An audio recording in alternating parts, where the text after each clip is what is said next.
Hello and welcome back to the channel. I'm Tim, and today we're installing the Duraflap huge mud flaps on a 2023 F350 Superduty. So stay tuned. The Duraflap mud flap seems like a pretty good product. Super thick, it's pretty stiff. It's got a ribbed edge on one side, it's smooth on the other side. You can get it with the weights already installed, and they're actually inset into the flap, so that's kind of nice. You can get them without the weights also. There's a couple of different ways that you can get these things. They're guaranteed for 5 years against splitting and cracking and breaking and all that good stuff. But seems like a pretty good product. They are no drill. So you don't have to drill any holes. It's already got all these laser cut or water jet cut or however these things are cut out. Already got the holes in it, and it uses existing holes and bolts on your truck. So we're going to go ahead and get this thing installed and show you how easy it is to do this.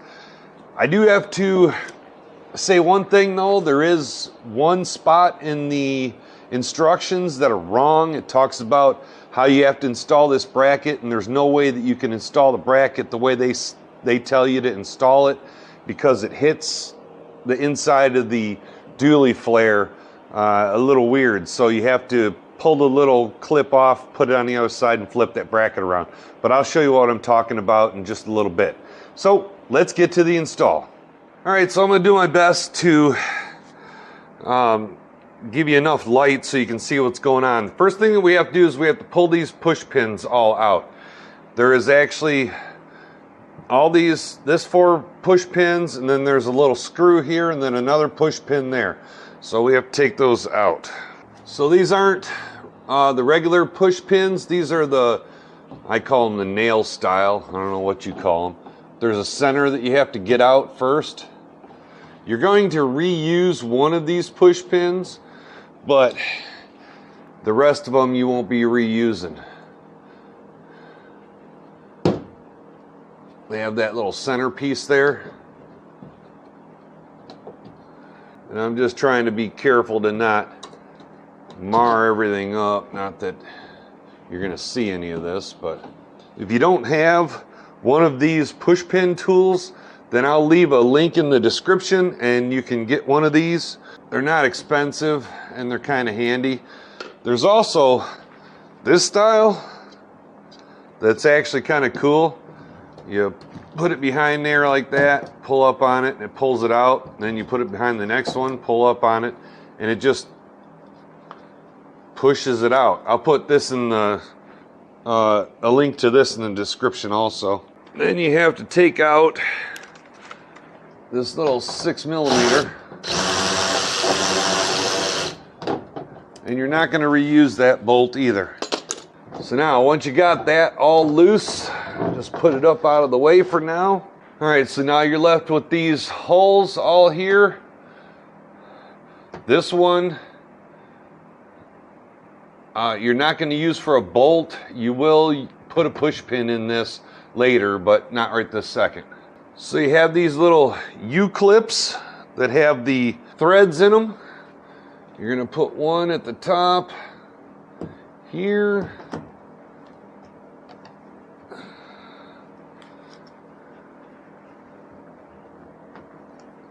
Then you're going to put another one here.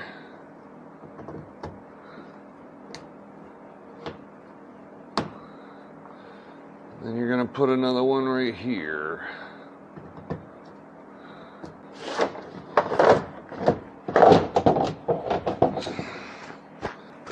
Next, we have a 10mm bolt right here we got to take out.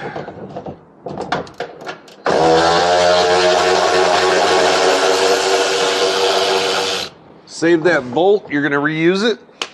Next, you have to go underneath, and there's a bolt right here that you have to take out. It does have a nut on the other side, but we have to take that bolt out right there.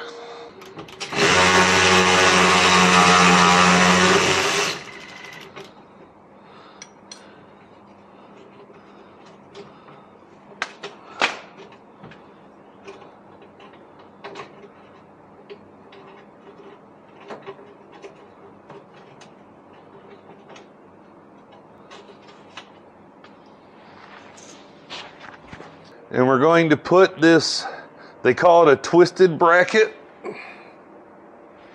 onto that bolt.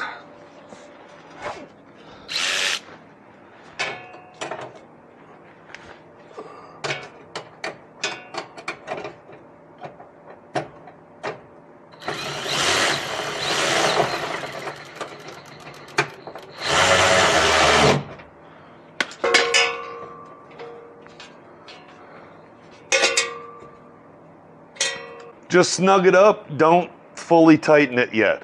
Now you get 2 of these Z brackets, and the instructions tell you the right way to put one of them in and the wrong way to put the other one in.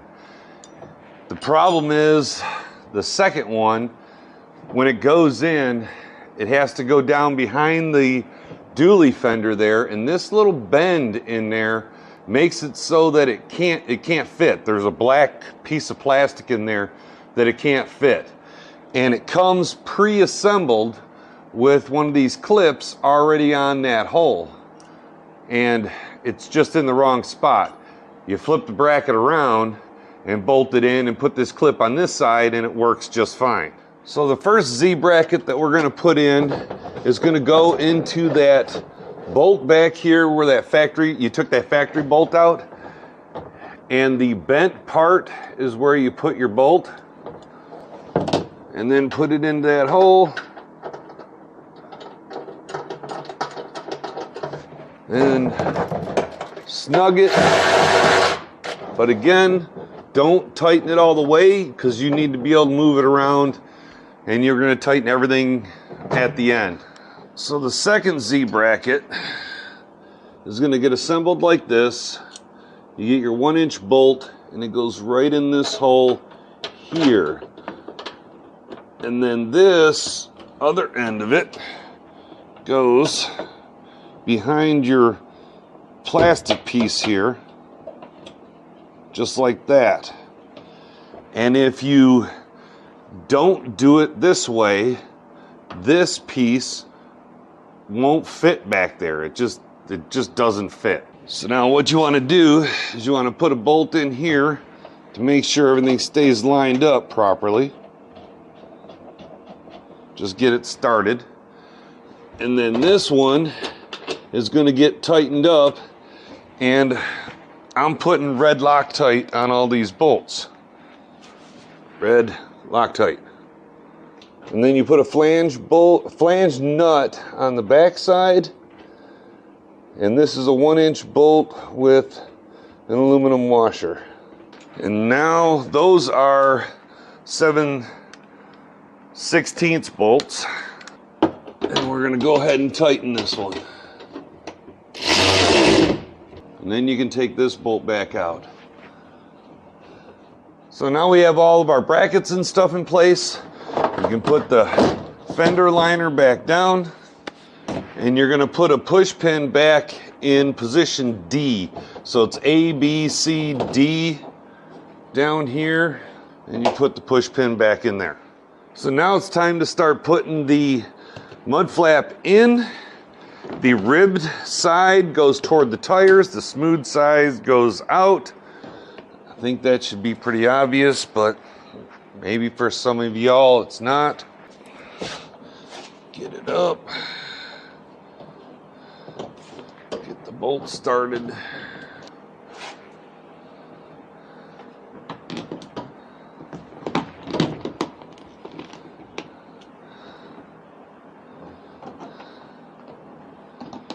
So after you get this bolt, that bolt, that bolt, this screw, and that bolt in, then you go back here to this hole, and that's that Z bracket that you didn't tighten yet, and you gotta get that lined up. So we get the bolt in there.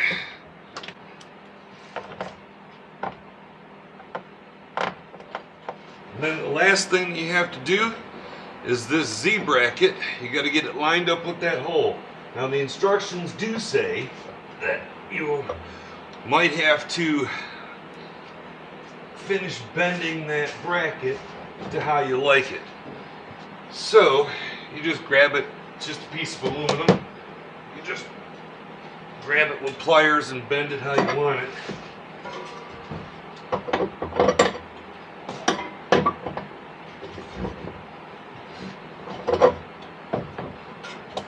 So now we have all the bolts in, but nothing's tight. We've got red Loctite on everything, so it doesn't come apart. Now we're gonna make sure that it's level and where we want it, and then we can snug everything up.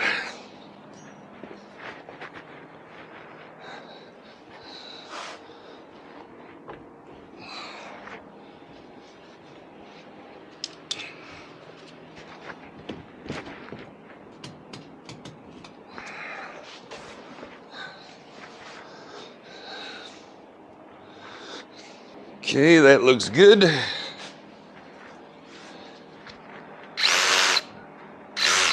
Now we're going to commence to snugging.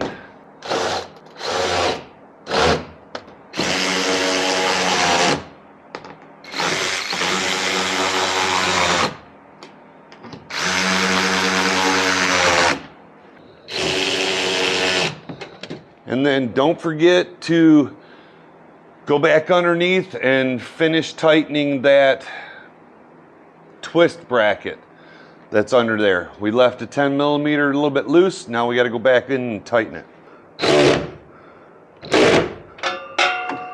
And that's it.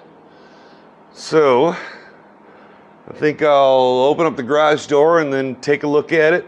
You just repeat the process on the other side, but I've already done that.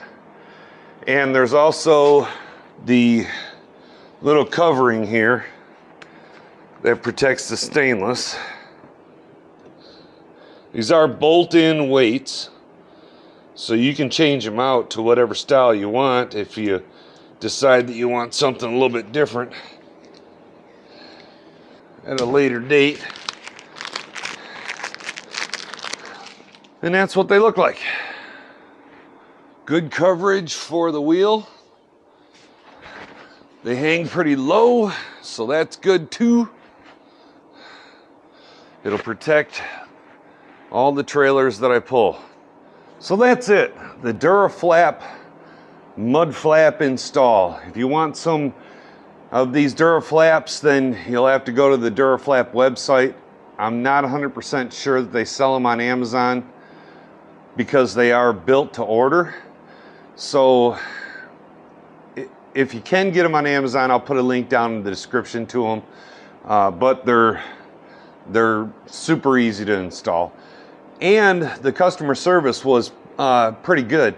I ordered the extra long ones, and it was within maybe an hour.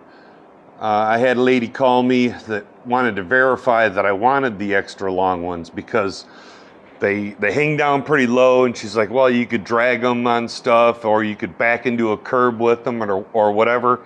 But I wanted them to be about maybe, I don't know, if they might be 5 or 6 inches off the ground, and I wanted extra long ones. You can get shorter ones. You could even get them longer if you needed them longer. If you had a lifted vehicle or something like that, you could get longer ones that way. But I decided to go with just their standard extra longs, and it turned out to be perfect. I'm not 100% sure what that distance is there, but it's probably 5 inches. I hope you got something good out of this video. I try to do these videos that kind of explain the best I can how things are going together or how they come apart or whatever. If you did, then click the like button down there and just let me know that I'm doing an okay job making these videos. I'm Traveling Tim. Now get out there and find your own path.